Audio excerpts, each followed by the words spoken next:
Hello, good afternoon. This is Myesha Marie coming to do our Reading the Bible together. And today we'll be reading Numbers chapter 11 from the New Living Translation.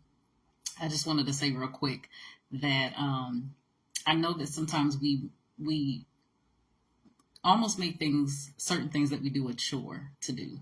And just over conversations over the years, sometimes we even make reading and studying the Bible almost like a chore. But doing these videos made me realize how small of a space of time that it takes to just read through one chapter. Amazing, right? So I just want to continue to encourage you guys to pick up the word. You know, we have audio, we have these apps, all of these things, but just take time to get into the word. Take the time to get to know who the Lord truly is, his nature, his character. But we are going to get started. So Numbers chapter 11 from the New Living Translation. Soon the people began to complain about their hardship, and the Lord heard everything they said. Then the Lord's anger blazed against them, and he sent a fire to rage among them, and he destroyed some of the people in the outskirts of the camp. Then the people screamed to Moses for help, and when he prayed to the Lord, the fire stopped.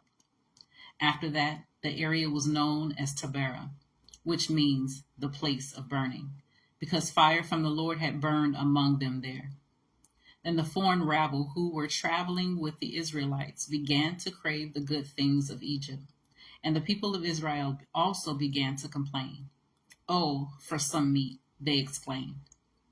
"We remember the fish we used to eat for free in Egypt, and we had all the cucumbers, melons, leeks, onions, and garlic we wanted. But now our appetites are gone. All we ever see is this manna."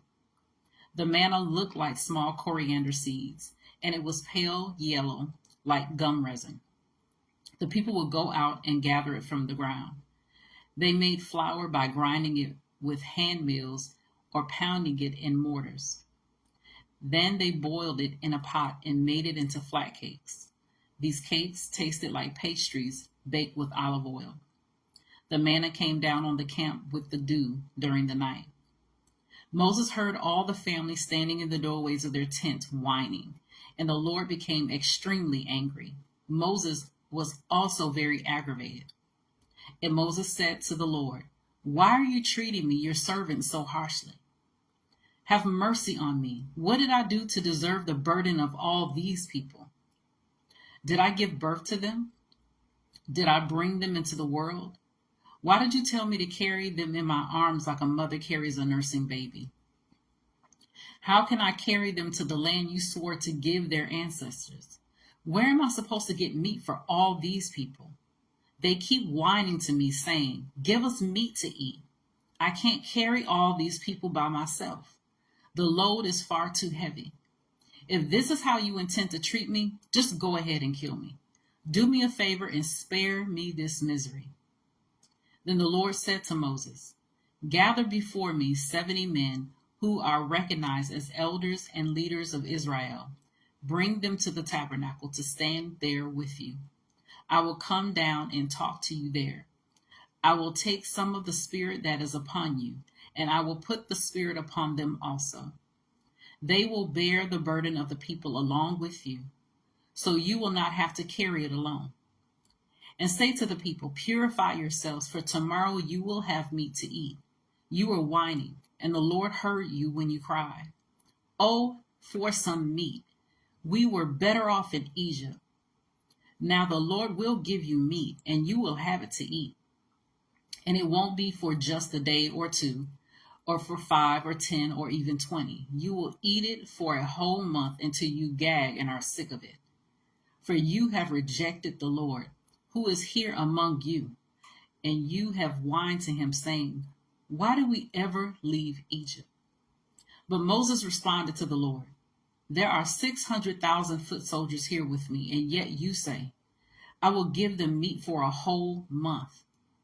Even if we butchered all of our flocks and herds, would that satisfy them? Even if we caught all the fish in the sea, would that be enough?" Then the Lord said to Moses, "Has my arm lost its power? Now you will see whether or not my word comes true." So Moses went out and reported the Lord's word to the people. He gathered the 70 elders and stationed them around the tabernacle. And the Lord came down in a cloud and spoke to Moses. Then he gave the 70 elders the same spirit that was upon Moses. And when the spirit rested upon them, they prophesied. But this never happened again. 2 men, Eldad and Medad, had stayed behind in the camp. They were listed among the elders, but they had not gone out to the tabernacle. Yet the Spirit rested upon them as well. So they prophesied there in the camp. A young man ran and reported to Moses, "Eldad and Medad are prophesying in the camp." Joshua, son of Nun, who had been Moses' assistant since his youth, protested, "Moses, my master, make them stop." But Moses replied, "Are you jealous for my sake? I wish that all the Lord's people were prophets, and that the Lord would put his spirit upon them all." Then Moses returned to the camp with the elders of Israel. Now the Lord sent a wind that brought quail from the sea and let them fall all around the camp. For miles in every direction there were quail flying about 3 feet above the ground. So the people went out and caught quail all that day and throughout the night and all the next day too. No one gathered less than 50 bushels. They spread the quail all around the camp to dry. But while they were gorging themselves on the meat, while it was still in their mouths, the anger of the Lord blazed against the people, and he struck them with a severe plague.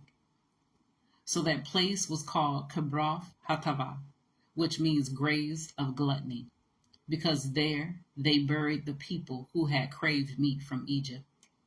From Kibroth Hattaavah, the Israelites traveled to Hazarah, where they stayed for some time.